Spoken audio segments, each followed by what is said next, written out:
Hey everyone, welcome back to my channel. I'm Bella, and today I'm going through my top 13 favorite Taylor Swift songs of all time.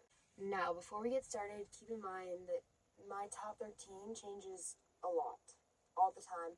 My top 3 probably are kind of solidified, but at least for now, but the top rest are pretty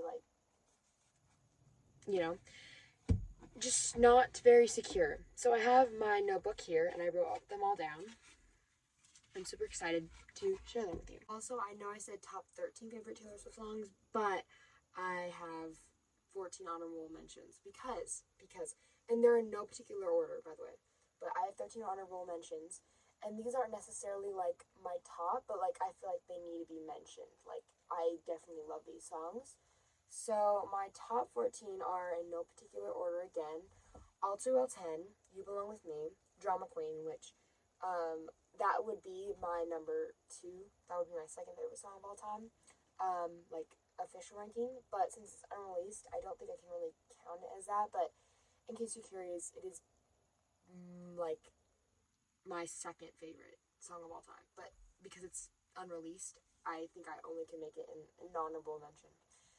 But just know that I love that song more than most of my top 13 favorite Taylor Swift songs. So, yeah. How You Get the Girl, 1989. This song is really special to me because this is my mom isn't a big Swiftie or anything, but this is the one song my mom really loves, and we listen to it together and stuff. So it kind of is fun to listen to, and it reminds me of my mom.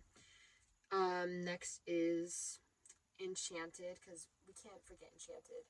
Our song, that is a song that is the first song that I really became that is the first song that I really hyper fixated on and memorized every single lyric to. Every single lyric. The Way I Loved You, Mine, Holy Ground, Untouchable, which is a new favorite. Oh my gosh, that was top 20 bottom. It is literally an honorable mention. It was so close to being my top 13, but I couldn't do it. So it is so close. So I love that song. It's so good. Tie Together with a Smile, which has always been my favorite debut song of all time. The One, Happiness, and Gold Rush. Okay, so also, I completely forgot to mention Ivy, which is on the honorable mentions. I completely forgot to mention that. But yeah, that is on an honorable mention, which that means that there's another song from Evermore on the honorable mentions. So just keep in mind, Ivy was on there, so there was another Evermore song. And I'd not forget about Ivy because I love Ivy with my entire being. So don't worry, Ivy was on there. Before we get started, I want to do a little bit of statistics, and if you don't care about that, skip to this timestamp. But if you're curious on how many songs I have from each album, I have 0 on my top 13, and I have 2 from my honorable mentions. Fearless, I have 2 from top 13, 3 from honorable mentions. Speak Now, I have 3 from honorable mentions, or 3 from the top 13 and 2 honorable mentions. Red is 1 top 13 and 2 honorable mentions. 1989, there's 2 songs from top 13, 1 honorable mention. Now, please don't get upset. Reputation has no honorable mentions or top 13. Now, listen here. I love Reputation. Reputation is my 4th favorite album, which is pretty high. It's my favorite top are Speak Now, Folklore, 1989, and Reputation. So, Reputation is, up there. It's up there. I was so close to putting, 4 different Reputations on this, but I couldn't because there are songs that I love more. Anyway, but I love Reputation. And then Lover, there's 1 from the top 13, 0 honorable mentions. Folklore, there's 2 from the top 13, 1 honorable mention. Evermore, there's 0 from the top 13 and 2 honorable mentions from Evermore. And then on Midnights, there's 1 from the top 13 and then 0 honorable mentions. Okay, now that we're done with the statistics, we can go ahead and get into the top 13 favorite Taylor Swift songs. Okay, so coming at number 13, we have Cornelia Street. Now, I'm sure most of you aren't surprised by now that Cornelia Street is in my top 13 because my channel, if you've been here for a while, you know that my channel used to be called Cornelia Swiftie. That was because my favorite song was Cornelia Street one time. And that song is like so relatable in the way that you are always like, you always feel like like any moment, you kind of have that anxiety that like any moment they could leave you and you don't know what you would do if they left. And it almost fits in with imposter syndrome. Like, you don't feel like you deserve it, so like you know that they're gonna leave you eventually, and if they do, you don't know what you would do because you like rely on them, but you can see them leaving, and so you get scared and then you run away yourself, which I feel like is really relatable, at least for me. And so this song has always been really special to me, especially the Live from Paris one. That one is so beautiful. The way she sings it is just so meaningful, and the lyrics are so beautiful. I love it so much.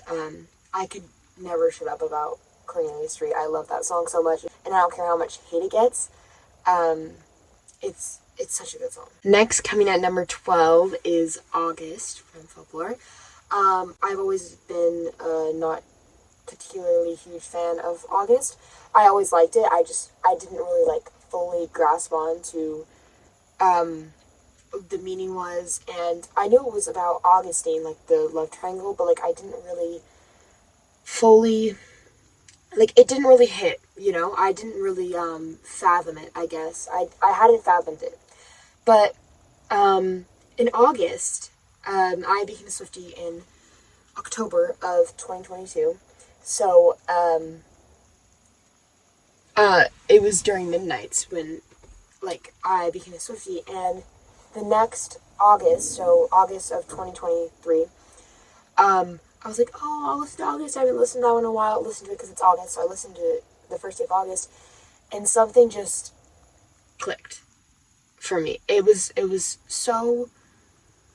different. It just became one of my favorite songs of all time, and I feel bad for putting it only 12. Like, it should be number 1, but there's just so many songs that I can't. But just know that I realize this song probably deserves a spot in number 1, but I can't put it there. But I love it. Like, I could see myself putting it there, but I just can't.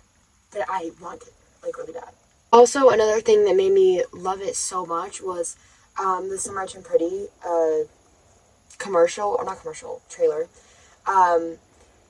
Same with Back to December. That made me love Back to December and August so much. It was like, it literally changed it for me. The bridge. Back when we were still changing for the better. Sorry, my voice is horrible, but that team was enough. For me, it was enough to live for the hope of it all. Cancel plans just in case you can't say, meet me by the mall. So much for summer love and saying us, cause you were mine to lose. You were mine to lose. No. Remember when I pulled up, say I get in the car? Oh wait, sorry. That song is so good. I can't actually. It's so good. I love that song. Okay, next we have a song that's also really special to me, and I think it will become even more special at the end of this year. It is 15 from Fearless. This song just really means a lot to me. I love it so much. It's an incredible song. It's just an incredible song. It completely encapsulates not only being 15, but overall a teenager. It just like whether you're 13 or you're 19, it still like encapsulates so perfectly what it is to be a teenager, and especially the lyric, because when you're 15 and someone tells you they love you, you're gonna believe them. That really, like, whoa. You know? It's very relatable. And same with, you don't know who you're gonna be, because I feel like we all kind of have, like, when in our mid-teens or even late teens, you kind of have this, like, crisis, like, what am I gonna do with my life? I personally would like to be an author. I'm working on multiple novels right now. None of them are published, but I'm currently editing my debut novel. Let me know if you want to hear more about that. I'm going to launch a writing YouTube channel, actually, sometime next year, 2025. But anyway, that's what I want to do with my life. But I still have the thing in the back of my mind, that like realistic thing in the back of my mind, and it's just like, well, you're not going to make money off of that. You're not going to end up selling books because most authors don't. So you have to get a real job, and I just don't know what to do, because one little mistake could like change your entire life. At least in life. That's probably being dramatic, but I mean, like, especially like thinking about college, you don't know what you're gonna do, and when you think about that, you're like, okay, so what I'm doing for college, I decide when I'm 19, 18 years old, and I feel like that 19, 18-year-olds should not have to decide what they're gonna do with the rest of their life, because they're still kids initially. They're young adults. They're not adults, though. They're not like grown adults who have lived on the earth for a long time. They're, in my opinion, not capable of picking their entire career. And it really stresses me out when you think about that. So I feel like you don't know who you're going to be. That lyric in 15 really like is relatable, and this song just means so much to me. Okay, number 10 is, I'm sure you guys know if you follow me, I am obsessed with the song 7. So number 10 is 7. I wish it would have been number 7, but I love this song so much. One of my favorite lyrics of all time is "Love You to the Moon and Saturn." It's such a beautiful lyric, and obviously, the song is about childhood trauma, which I don't have childhood trauma.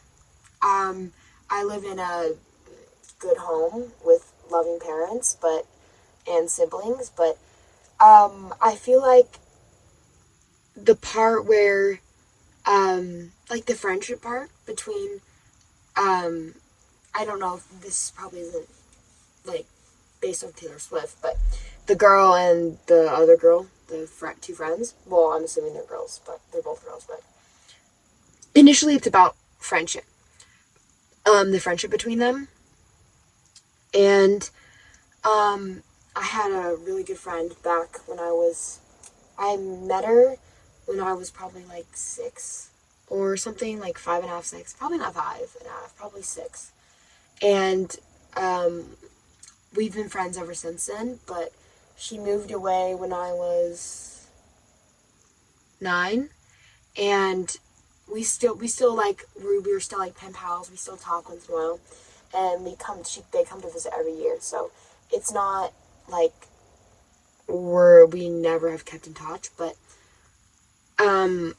it just reminds me of me and her, because we had a really strong bond and friendship, and it reminds me of her.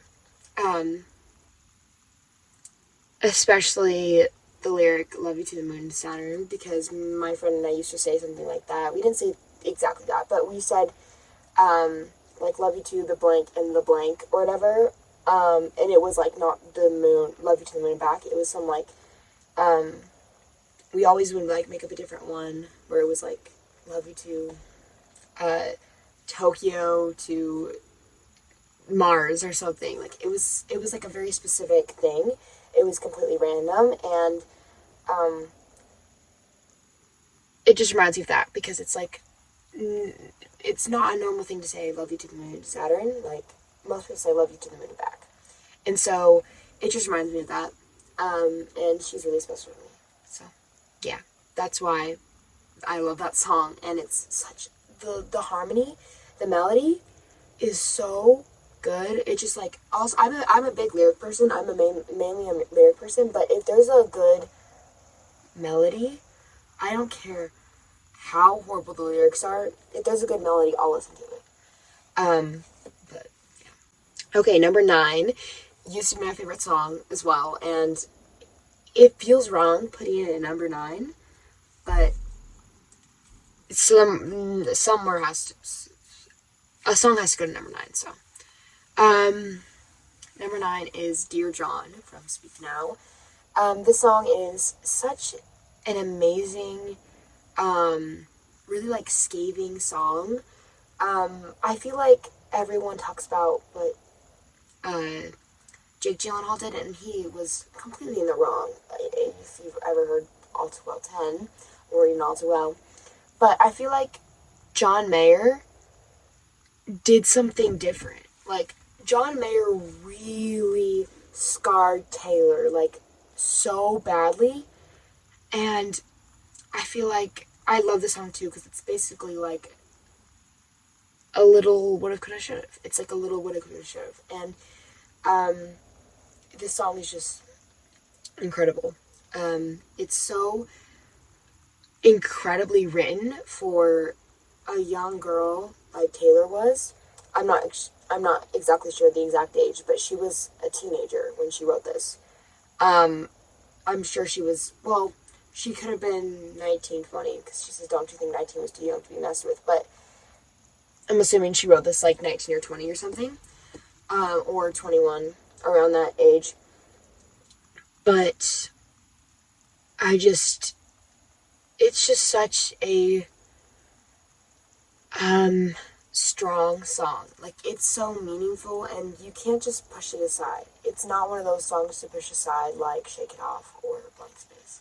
Even though Blank Space and Shake It Off do have a purpose and do have a meaning, Dear John is like different.